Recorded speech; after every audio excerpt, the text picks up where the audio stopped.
Bom dia, turma. Tudo bem com vocês? Joia? Professor Vitor aqui passando para mais uma aula de física, tá bom?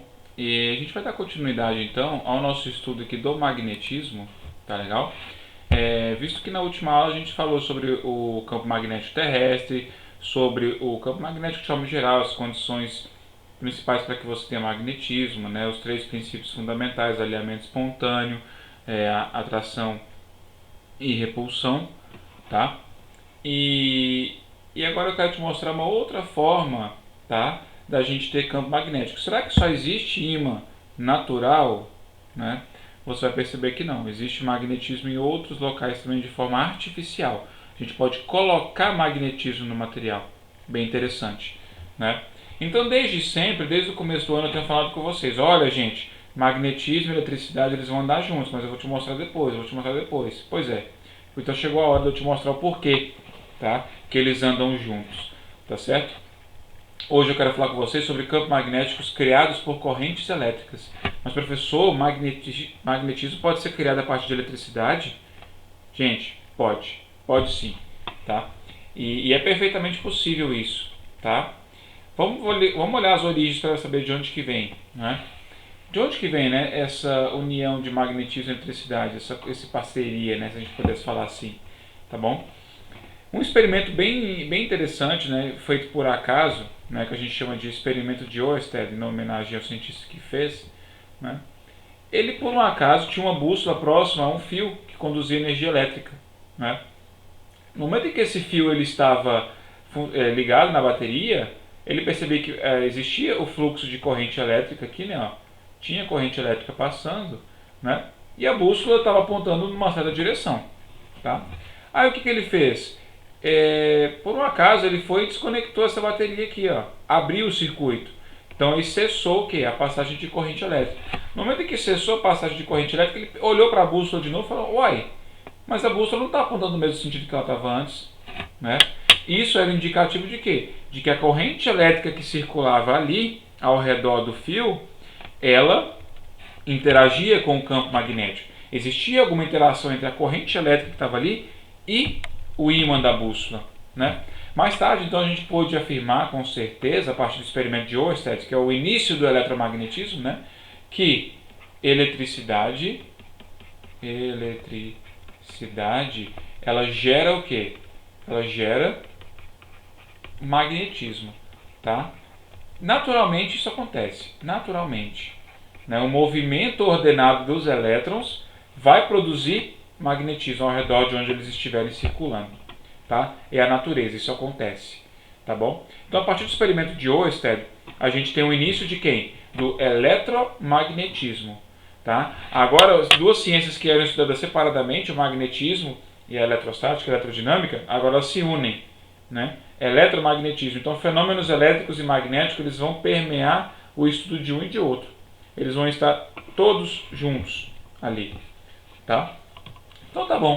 Com esse primeiro tópico aí, né, você já viu que então existe eletricidade, existe magnetismo na eletricidade, tá? Então vamos tentar definir como é o campo magnético ao redor de um fio, né? Então quando você tem, por exemplo, um fio reto, vamos imaginar um fio reto, que é o caso mais simples, né? E você tem corrente elétrica passando por ele, é muito simples você determinar de que forma é o campo magnético, né? Qual que é o formato dele? O campo magnético tem formato circular ao redor do fio, como você pode observar nessa figura aqui, ó, né? Ele tem um formato circular, né? Então ele circula ao redor do fio aqui, ó. As linhas de campo elas têm formato de quê? De círculos concêntricos, círculos que vão aumentando, mas todos eles têm o centro aonde? No fio, tá legal? Para determinar o sentido dele, eu vou usar o que a gente chama de regra da mão direita. Como funciona a regra da mão direita, né? Eu preciso saber duas coisas a princípio: aonde está o fio, tá? E qual é o sentido de circulação da corrente elétrica, tá bom? Quando você souber isso, né, você vai pegar o seu dedão, tá legal? Vai apontar na direção, né, na direção do sentido de circulação da corrente elétrica. Quando você fizer isso, tá? Você vai pegar o restante dos seus dedos e vai circular o fio. A direção na qual você circular o fio com os seus outros dedos, assim, ó, é o sentido do próprio quê? Campo magnético. como você pode observar nessa figura aqui, ó, onde tem a mãozinha.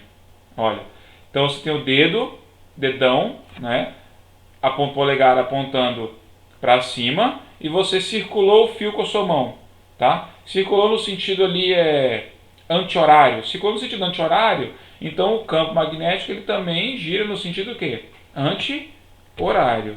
Anti-horário. Tá legal? Então você usa a regra da mão direita para determinar o sentido e a direção do campo magnético. Certo?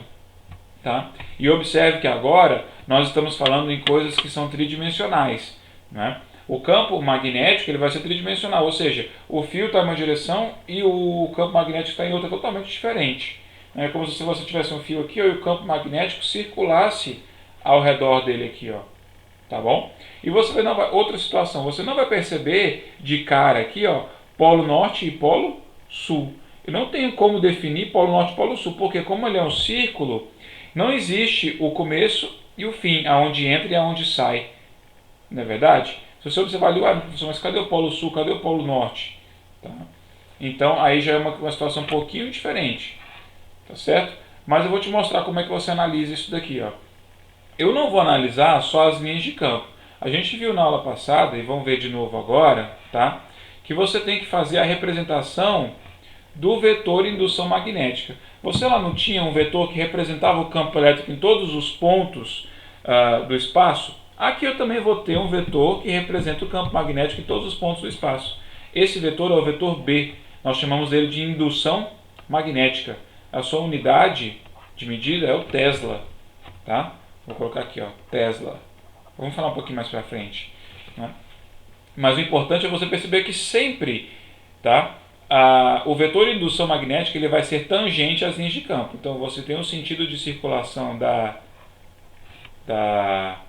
das linhas de campo e o vetor B, indução magnética, ele sempre vai ser o quê? Tangente, né? Ó, se você pegar esse aqui, tangente, ele é tangente aqui, tangente encosta só em um único ponto, lembre-se disso. Olha, tá certo? Então ele é sempre tangente. Olha essa segunda situação aqui em perspectiva, né? Ó. Figura em perspectiva, ou seja, a corrente sobe e ele circula no sentido anti-horário assim, ó. Então os vetores de indução magnética estariam representados assim, ó. Dessa forma, tá? E se eu olhasse no plano, né? Ao invés de pegar ele em perspectiva, você olhar ele assim de frente, a 90 graus. Aí você tem que fazer uma representação tridimensional do vetor. Tá? Essa representação tridimensional de vetores tem por objetivo fazer com que você compreenda, né, o vetor em planos diferentes. Quando você vai ver aquela figura ali no plano, né, o fio está aqui nesse plano, só que o vetor ele está nesse plano horizontal aqui, ó, ele está assim ou está assim. Como é que você vai conseguir representar uma coisa que está na vertical e outra está entrando e saindo do papel? Né? Então você tem que observar essa representação que eu trago para vocês aqui. Ó. Você vai sempre representar um vetor entrando no papel, olhando como se fosse uma flechinha, né? Minha caneta aqui, ó. Aqui é a pontinha da flecha, que fura, e aqui é a bundinha da flecha, a parte de trás. Quando ele está entrando no papel, né, na minha perspectiva, eu estou olhando aqui para a bundinha da flecha. Então, quando ele entra no papel, eu tenho que representar o vetor dessa forma. Eu estou olhando o xizinho, a cruzinha da flecha aqui. Agora, quando ele sai do papel, né, quando ele sai do papel, sai do plano, eu estou olhando aquela pontinha da flecha aqui, ó, essa perspectiva que você tem aí. Ó.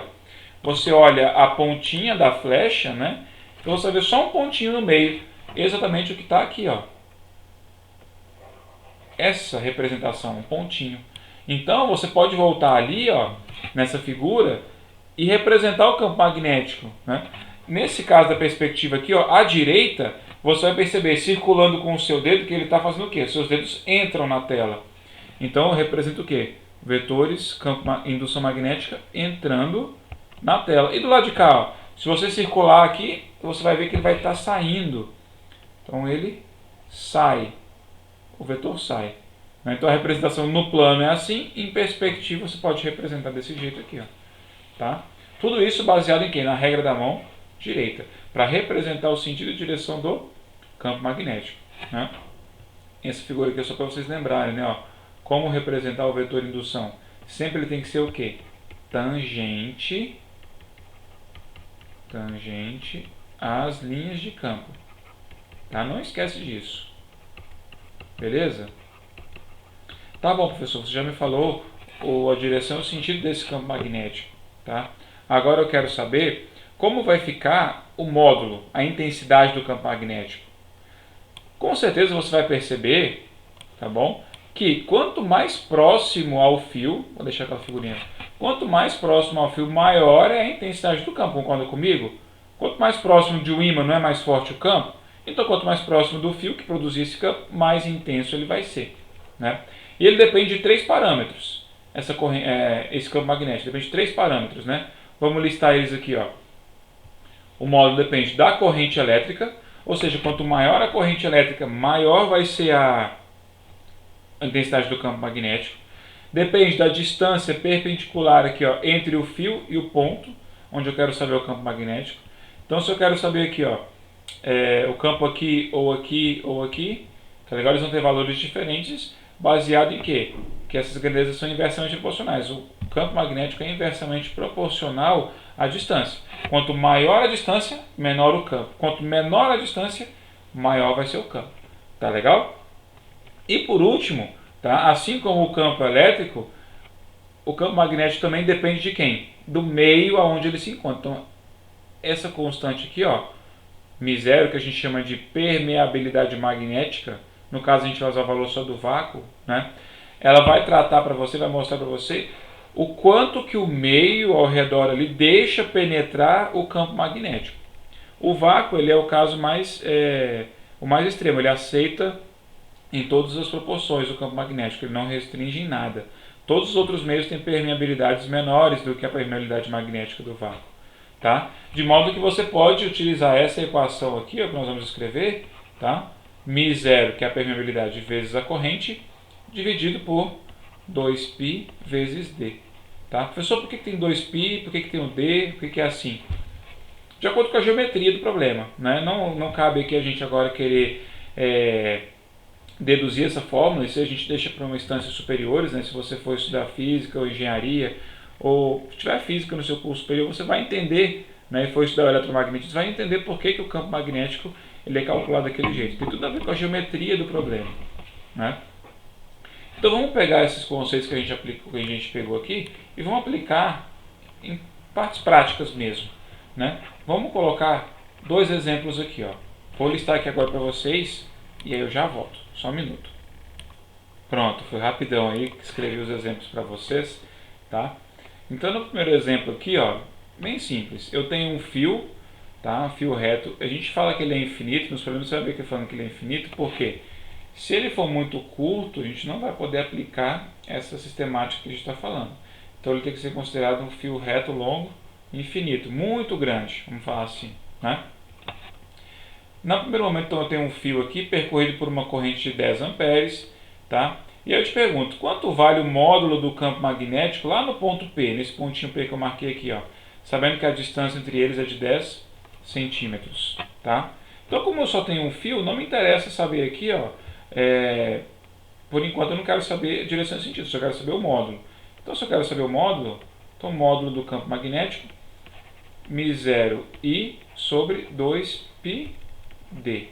Aqui vem as características, ó, o μ0 ele sempre vai ter valor igual a 4π vezes 10 a menos 7. Então, 4π vezes 10 elevado a menos 7. Corrente em amperes, 10 amperes, tá? Sempre em ampere a corrente. Dividido por 2π vezes o d. Tá vendo que o d está em centímetro? Temos que colocar sempre em quê? Em metro. Olha aqui, ó, a distância tem que ser sempre em metro. Então, 0,1 metro, dividir por 100, né? 0,1. Vamos lá, continuando, ó. Eu posso simplificar aqui o π, né?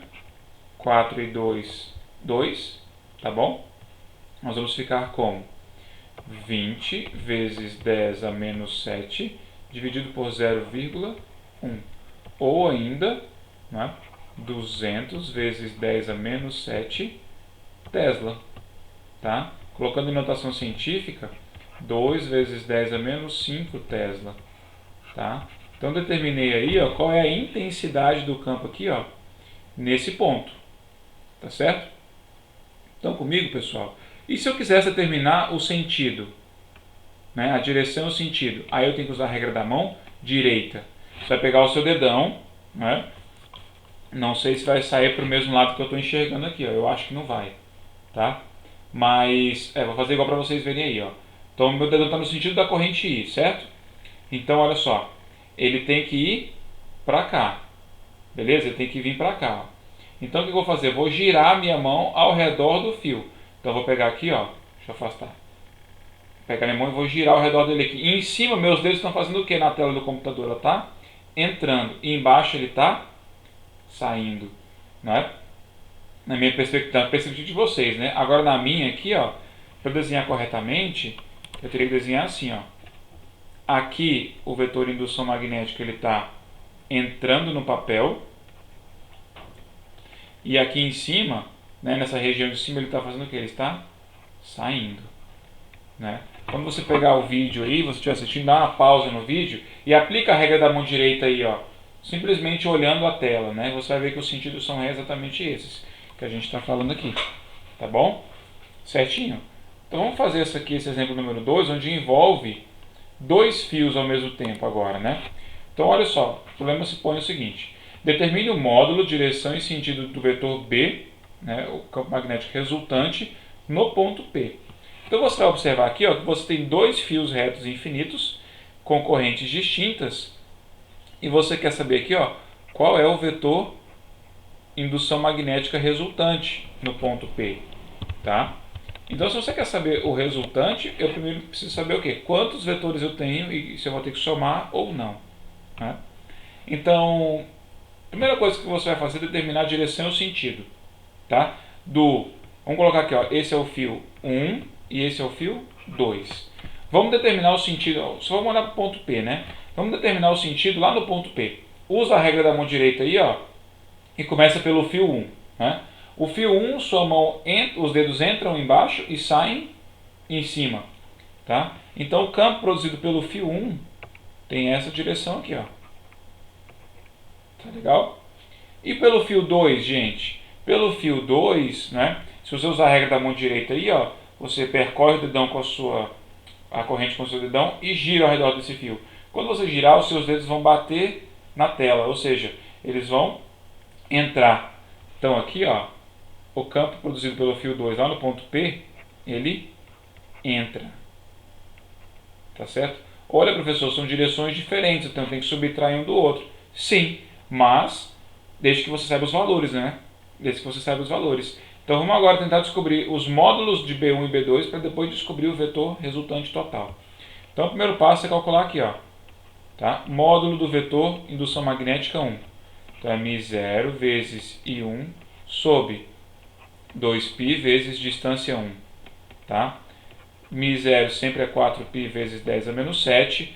O I1 aqui, ó, a corrente do fio 1, 5 dividido por 2π vezes, aqui, ó, 5 centímetros de distância. Isso é a mesma coisa que 0,05 metros. Então vem aqui 0,05, tá? Proceda com a simplificação, π, o 4 e o 2, né? E siga aqui, ó, 2 vezes 10 a menos 7 vezes 5 dividido por 5 vezes 10 a menos 2. Tá? Vamos fazer a simplificação aqui agora e de fazer a divisão de potências de mesma base ali, ó. Conserva a base e subtrai os expoentes. Então, o campo número 1 tem intensidade de 2 vezes 10 a menos 5 Tesla. Tá? Agora vamos olhar para o 2, o campo produzido pelo fio 2. De novo, ó, μ0 vezes I2 dividido por 2π vezes D2, 4π vezes 10 a menos 7, vezes o I2, que é 2, tá bom? Dividido pela distância, 2π vezes a distância. Qual a distância do fio 2 até o ponto P? 10 mais 5, 15 centímetros. 15 centímetros, 0,15 metro. Então coloque assim, ó, 0,15 metro. Tá? Proceda com a simplificação aqui, ó, 2 com 2, π e π. O que sobra para a gente aqui, ó? 4 vezes 10 a menos 7 dividido por 0,15. Né? Vamos fazer essa conta aqui rapidamente. Então, quando você fizer a divisão aí, ó, 4 dividido por 0,15, 26,67 vezes 10 a menos 7 Tesla. Ou, em notação científica, 2,667 vezes 10 a menos 6 Tesla. Tá? Joia, pessoal? Terminou o problema aqui? Ainda não. Tá? Quem que é o maior? Qual campo que é maior? É o B1 ou o B2? Para um pouquinho e pensa aí para me dizer a resposta. Você vai perceber que quem tem o menor expoente negativo aqui, ó, quer dizer, quem tem o expoente negativo mais próximo de zero é o maior. Então B1 é maior. Logo, o vetor resultante aqui, ó, tá? O módulo do vetor campo magnético resultante deve ser o módulo do vetor B1 menos o módulo do vetor B2. E eu só posso fazer menos direto assim porque eles têm o quê? Direções iguais e sentidos o quê? Opostos, tá? Então vai ficar 2 vezes 10 a menos 5, tá bom? Vezes menos, tá? Voltando aqui, ó. Menos 2,667 vezes 10 a menos 6. Eu não posso subtrair os dois porque eles têm bases diferentes. Vamos fazer o primeiro e ficar com a mesma base do segundo, tá? 20 vezes 10 a menos 6 menos 2,667 vezes 10 a menos 6. O que eu vou fazer aqui? Eu vou subtrair os números e vou conservar a base. Tá? Então vai ficar assim, ó, 20 menos 2,667 é exatamente igual a 17,333 vezes 10 a menos 6 Tesla, ou ainda 1,7333 vezes 10 a menos 5 Tesla. Tá? Vou tirar aqui a fotinha para você enxergar direitinho aqui, ó, como ficou no final, tá bom? Então, e qual que é a direção, né? Esse aqui é o módulo, beleza. E a direção dele é a mesma direção do B1. Qual que é o B1? É para fora do papel, né? Então, o vetor resultante está caracterizado. Direção e sentido saindo para fora do papel, não é? E módulo 1,7333 vezes 10 a menos 5 Tesla. Tá bom? Certo, pessoal? Tranquilos? Então essa foi a nossa aula de hoje, tá? Eu deixei atividades aí para vocês com relação a esses exercícios, a isso que eu ensinei aqui hoje. Espero que vocês consigam fazer. Qualquer dúvida, estou à disposição. Pode me procurar no privado. Estou à disposição de vocês, tá? Um bom final de semana, bons estudos, boa semana. Fiquem com Deus e a gente se vê na próxima.